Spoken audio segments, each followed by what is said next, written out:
1절부터 5절까지 말씀을 보도록 하겠습니다. 지혜로운 여인은 자기 집을 세우되 미련한 여인은 자기 손으로 그것을 허느니라. 정직하게 행하는 자는 여호와를 경외하여도 패역하게 행하는 자는 여호와를 경멸하느니라. 미련한 자는 교만하여 입으로 매를 자청하고 지혜로운 자의 입술은 자기를 보전하느니라. 소가 없으면 구유는 깨끗하려니와 소의 힘으로 얻는 것이 많으니라. 신실한 증인은 거짓말을 아니하여도 거짓 증인은 거짓말을 뱉느니라. 아멘. 성경 특별히 잠언서에서 지혜 또는 지혜롭다라고 하는 것은 단순한 어떤 지식을 말하는 게 아니고 삶의 태도를 이야기한다. 여러 번 말씀을 드렸어요. 그러니까 지혜는 뭘 많이 아는 게 아니고 어떤 마음을 가지고 있느냐라고 하는 태도의 문제다라는 말씀을 드립니다. 1장 7절 잠언 1장 7절에도 여호와를 경외하는 것이 지식의 근본이라고 이렇게 말씀합니다. 결국 여호와를 경외한다는 것도 하나님을 귀하게 여기는 것, 또 귀하게 여기는 태도가 여호와를 경외한다는 말이죠. 그러니까 하나님을 귀하게 여기면 결국 하나님의 말씀을 귀하게 여기는 거고, 하나님을 귀하게 경외한다라고 하는 것은 그래서 하나님을 예배하는 것을 즐거워하고 기뻐하고 또 하나님 말씀을 그래서 경청하고 또 마음에 새겨 듣고 이렇게 하는 거죠. 결국 그 태도라는 것, 우리의 태도 또는 마음가짐, 이게 우리의 지혜를 결정한다, 그런 말입니다. 1절에 지혜로운 여인과 미련한 여인이 등장하고요. 2절에서는 정직하게 행하는 자와 패역하게 행하는 자. 정직하게 행한다 2절에는 것은 왜 정직하게 행하게 됩니까? 하나님을 경외하기 때문에 정직하게 행하는 거죠. 하나님을 소중하게 귀하게 여기기 때문에 하나님 앞에서 거짓될 수 없는 것이고, 또 하나님을 정말 사랑하기 때문에 하나님이 기뻐하시는 일을 우리가 즐겨 하는 거죠. 사랑하면 사랑하는 사람에게 어떻게 하든지 잘 보이려고 우리가 그렇게 합니다. 상대방이 그래서 좋아하는 일을 하게 되고 싫어하는 일은 하지 않게 되는 거죠. 하나님을 경외하면 하나님이 기뻐하시는 일, 말씀을 묵상하고 그 말씀대로 살려고 애를 쓰고 몸부림치는 일은 즐겨 하는 것이고, 하나님이 싫어하는 일, 속이고 거짓되고 또 형식적인 그러한 것들은 우리가 멀리하게 되는 것이죠. 반대로 하나님을 무시하면 또는 하나님을 경멸하면 하나님의 말씀과는 상관없이 내 마음대로 행동하게 되는 것이고, 나아가서 거짓되고 혹은 악한 행동을 할 수밖에 없는 것이죠.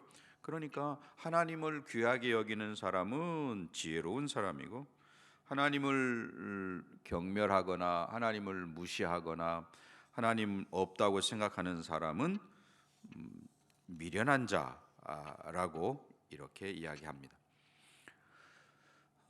이러한 내용들이 앞에서 말하는 지혜 또는 지혜로운 자가 개인적인 관점에서 말씀하고 있었다면, 이제 오늘 14장에서는 그 한 사람의 지혜가 그 한 사람에게 국한되는 게 아니고 그것이 그 사람에 속한 공동체에 영향을 미친다, 공동체에 큰 영향을 미친다는 것을 말씀하는 거죠. 1절 말씀 다시 보겠습니다.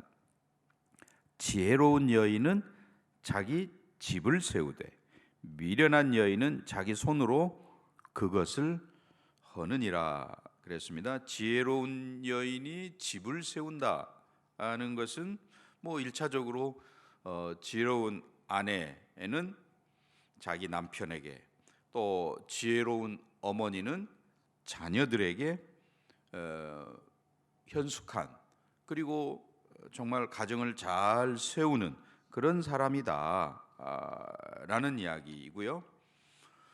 이것을 굳이 여인에게만 국한할 게 아니고 좀 확대하면 지혜로운 가장은 가정을 잘 세우게 되는 거죠.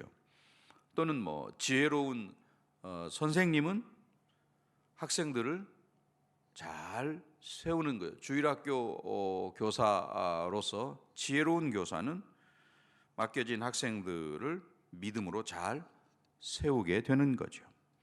지혜로운 지도자가 나라를 바르게 세우는 것처럼 이렇게 지혜는 한 개인뿐만 아니라 그가 속한 공동체에 영향을 미친다 하는 것입니다. 오늘 1절에서 그러나 지혜롭지 못한 여인은 자기 손으로 그것을, 가정을 헌다고 되어 있습니다. 자기뿐만 아니라 자기 가족 또 그 집안을 무너뜨린다, 그런 말이죠. 지혜롭지 못하면, 특별히 지도자가 지혜롭지 못하면 전체가, 공동체 전체가 고통을 겪게 되는 것이죠. 성경에서도 이스라엘의 많은 왕들 중에 특별히 뭐 아합 왕이라든지 이런 사람 한 사람 때문에 이스라엘 전체가 고통을 당하는 그런 경우들을 우리가 보았습니다. 자, 그런 점에서 지혜가 지식이 많은 것을 말하지 아니하고 하나님을 향한 태도를 이야기한다 말씀을 드렸어요. 하나님을 어떻게 대하느냐에 대한 소위 마음의 태도, 마음가짐. 그 마음가짐에서 사실은 이제 행동이 나오는 거죠. 말이든 뭐 손발을 움직이는 거든 행동이 그렇게 마음가짐에서, 태도에서 나온다라는 이야기입니다. 그 2절의 말씀에서 정직하게 행하는 자는 여호와를 경외하여도 패역하게 행하는 자는 여호와를 경멸한다. 네, 이 역시 마음가짐, 태도를 말하는 거죠. 이러한 태도가 결국 대인 관계에서도 나오는 거고, 또 물질을 대하는 태도에서도 나오는 거고, 금전 관계, 특별히 이런 데서 나오는 거. 어떤 사람은 이런 금전 관계가 깨끗한 그런 사람이 있는가 하면 또 상대적으로 금전 관계가 흐릿한 뭐 이런 사람들도 있죠. 정직하냐 부정직하냐라고 하는 것도 결국 그 태도 여하에 따라서 그 사람은 경건하냐 경건하지 않느냐로 나타나는 거죠. 5절로 내려가서 보겠습니다. 신실한 증인은 거짓말을 아니하여도 거짓 증인은 거짓말을 뱉느니라. 예. 정직이 소위 그 생활화되어 있는 그런 정직한 마음을 가지고 정직한 태도로 살아가는 사람은 신뢰를 받는 거죠. 예. 그래서 그런 신뢰가 공동체를 더 든든하게 세워 간다 하는 거고요.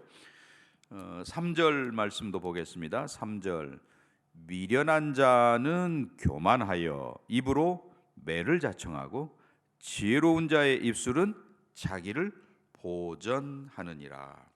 네, 그러니까 지혜가 있느냐 없느냐가 뭘로 나타나고 있습니까? 3절에서는 입으로 나타나고 있다는 거죠. 네, 그 입이라는 말도 사실은 뭐 우리의 언어라고 이렇게 표현할 수 있겠습니다. 그러니까 우리의 사용하는 언어가 가정을 세우기도 하고 가정을 무너뜨리기도 한다. 지혜로운 여인의 말은 가족들에게 사랑의 말을 하게 되고 또 행복한 언어를 사용하게 되고, 그래서 가족의 분위기를 사랑의 분위기로 또 행복한 분위기로 이렇게 만드는 거죠. 그런데 여기 3절에 보면 미련한 자는 교만하여 입으로 매를 자청한다 라고 되어 있습니다. 매라는 말, 그 막대기 때리는 막대기인 거죠. 결국 미련한 자는 매를 자청한다. 그 말은 미련한 자는 뭐 남을 때리기도 하지만 또 자기가 그 매로 맞게 되기도 하는 그런 거죠. 또 다른 말로 하면 뭐 상처를 준다는 말이겠죠. 결국 지혜로운 사람은 말로 가정을 세우고 살리고 하지만 미련한 사람은 가족들에게 상처를 주기도 하고 한다는 말입니다. 결국 우리의 말의 영향력을 이야기하는 거죠. 언어가 사람을 세우기도 하고 공동체를 세우기도 하고 또 반대로 사람의 마음에 상처를 주기도 하고 공동체를 허물기도 하고 한다는 것입니다.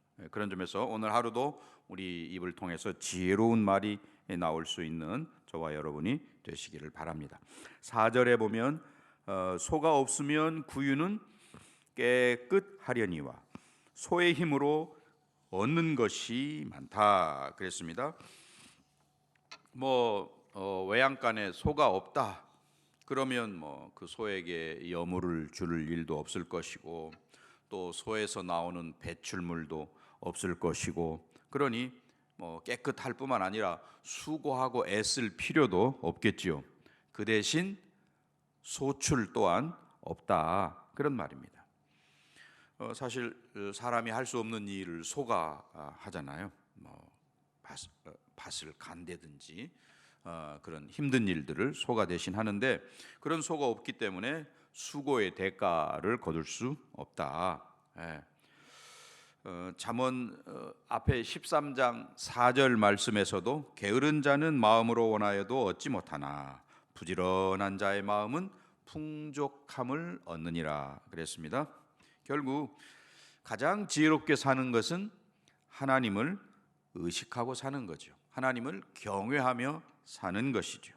그런데 그 하나님을 경외하는 삶의 모습 중에 제일 먼저 나타나는 게 여기 보니까 정직한 삶의 태도. 하나님 앞에서 정직하다, 사람들 앞에서 정직하다라고 하는 것이고요. 또 오늘 보면 언어를 잘 사용하는 것, 절제하고 또 나아가서 부지런한 그런 모습, 이런 것들로 나타나는 거죠. 하나님을 경외하는 것이 그냥 그걸로 끝나는 게 아니고 우리의 삶의 구체적인 태도, 하루의 삶 속에서 그대로 드러난다 하는 것입니다. 정직함으로 드러나고 또 부지런함으로 그리고 언어를 축복의 언어로 믿음의 말로 또 세우는 격려의 말로 이런 것들로 나타난다는 것입니다. 오늘 그런 점에서 우리 모두가 지혜로운 자들이 되어야 되겠고 나를 통해서 가정이나 또 내가 속한 공동체가 복을 받는 축복의 통로가 되어야 되겠는데 정말 우리의 마음가짐 하나님을 경외하면서 출발되어지는 이런 아름다운 태도 지혜로운 태도로 말미암아서 오늘 우리 각자가 또 우리의 속한 가정과 교회 공동체가 하나님의 축복을 누리게 되는 귀한 일들이 있기를 주의 이름으로 간절히 축원합니다. 기도하겠습니다.